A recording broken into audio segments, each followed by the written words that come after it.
एक समय की बात है। एक गांव में एक आदमी रहता था। वो आदमी उस गांव का मुखिया था।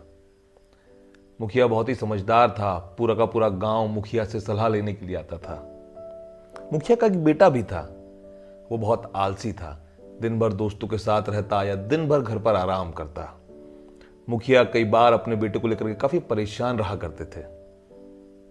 एक लंबा समय गुजर जाने के बाद जब मुखिया बुजुर्ग हो गए, उनकी फिक्र अपने बेटे के प्रति और बढ़ गई। उन्होंने एक दिन अपने बेटे को अपने पास बुलाया और अपने बेटे से कहा, बेटा मैं चाहता हूं तुम अपनी जिंदगी का उद्देश्य तलाशो। जिस दिन तुम्हें तुम्हारी जिंदगी का सच्चा उद्देश्य मिल गया, उस दिन तुम जिंदगी को और खुशहाल रूप से जी पाओगे। ये कहते हुए मुखिया ने अपने बेटे के हाथ में एक बैग रख दिया। जब उस लड़की ने बैग को खोला तो पाया कि बैग के अंदर 4 जोड़ी कपड़े हैं। हर सीजन, हर मौसम के लिए एक कपड़ा, कुछ थोड़ा सा अनाज, थोड़ा सा खाना और कुछ थोड़े से रुपए। मुखिया ने बेटे से कहा, बेटा इसमें एक नक्शा है। इस नक्शे के अंत में जब तुम पहुंचोगे तो तुम्हें एक खजाना मिलेगा। मैं चाहता हूं तुम जाओ और उस खजाने की खोज करो। बेटे को यह बात पसंद आई और बेटा निकल गया यात्रा पर। दिन, हफ्ते, महीने और साल गुजर गए। वो अपनी यात्रा पर चलता रहा। इस बीच उसे कई प्रकार के लोग मिले। कुछ अच्छे लोग जिन्होंने उसकी मदद करी, कुछ सच्चे लोग जिन्होंने उसे सही रास्ते बताए। वहीं पर उसे कुछ चोर, उचक्के, बदमाश भी मिले। वो खजाने की ओर बढ़ता गया और एक दिन वो उस पहाड़ की चोटी पर पहुंचा जहां पर खजाना दबा हुआ था। उस लड़के ने वहां पर खजाने के लिए खुदाई शुरू करी। उसने पूरा दिन लगा दिया मगर उसे खजाना नहीं मिला। उसने अगला फिर पूरा का पूरा दिन उस पहाड़ी को खोद दिया पर उसे कोई भी खजाना नहीं मिला। उस लड़के को लगा कि शायद खजाना कोई ले गया है और उसे बहुत गुस्सा आया अपने पिताजी के ऊपर।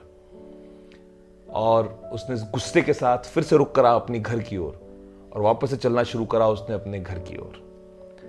इस बार जब वो घर की ओर जा रहा था तो उसने सीजन को बदलते हुए महसूस किया। उसे वो लोग मिले, अच्छे लोग जिन्होंने उसकी मदद करी थी।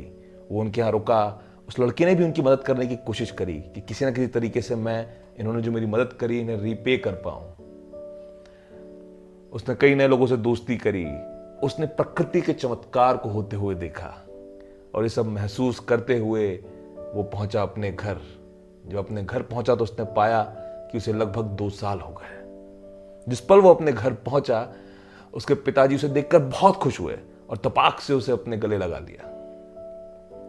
पिताजी ने पूछा लड़के से, क्या तुम्हें वो खजाना मिला? बेटा बोला, पिताजी मुझे माफ कर दीजिए, मुझे वो खजाना नहीं मिला। पर ये बात कहने के बाद उसके मन में एक आश्चर्य आया कि मैंने आखिरकार ये बात क्यों कही पिताजी से, मैंने माफी क्यों मांगी? मैं तो गुस्सा था पिताजी के ऊपर। पिताजी बोले, कैसा रहा तुम्हारा सफर? लड़का बोला, मेरा सफर बहुत अच्छा रहा। जब मैं गया यहां से तब तो मैं बहुत ज्यादा टेंशन में था क्योंकि मुझे टेंशन थी जल्दी जल्दी उस खजाने के पास पहुंचने की। लेकिन जब मैं वहां से वापस आ रहा था तो मैंने जिंदगी का एक अलग ही रूप देखा। मैंने देखा प्रकृति कितनी खूबसूरत है। लोगों ने मेरी मदद करी, उन लोगों से मैंने मेरी दोस्ती करी। मुझे कई सारे लोग मिले। मैंने अच्छा, बुरा, सच, झूठ सब कुछ देखा और महसूस किया। वापस आते हुए रास्ते पे मैंने तारों भरी रात देखी। मैंने दिन को रात से मिलते और रात को दिन से मिलते हुए देखा। पिताजी उसकी बात सुनकर बहुत खुश हुए। पिताजी बोले, बेटा मैं चाहता हूं तुम जिंदगी का उद्देश्य ढूंढो। तुम्हें उद्देश्य मिला जिंदगी का? बेटा बोला, पिताजी शायद मैं जिंदगी जीना सीख गया। इस यात्रा को करने के बाद जिंदगी में क्या सही है और क्या गलत है मैं वो समझ गया, मैं वो सीख गया। उसके पिता ने उससे कहा, बेटा जिंदगी को हमेशा उद्देश्य के साथ जीना चाहिए, लेकिन एक बात याद रखना, अगर हम बहुत ज्यादा फोकस्ड होंगे उद्देश्य के ऊपर तो जिंदगी में जो दूसरी खूबसूरत चीजें हैं हम उन्हें मिस कर देंगे, हम उन्हें नहीं देख पाएंगे। और मैं चाहता था तुम जिंदगी की खूबसूरती को महसूस करो, इसीलिए तुम्हें मैंने इस यात्रा पर भेजा था। बेटे एक बात याद रखना, जिंदगी का सबसे बड़ा उद्देश्य है जिंदगी को जीना। ये थी आज की छोटी सी कहानी। आशा करता हूं आप सभी लोगों को पसंद आई हो।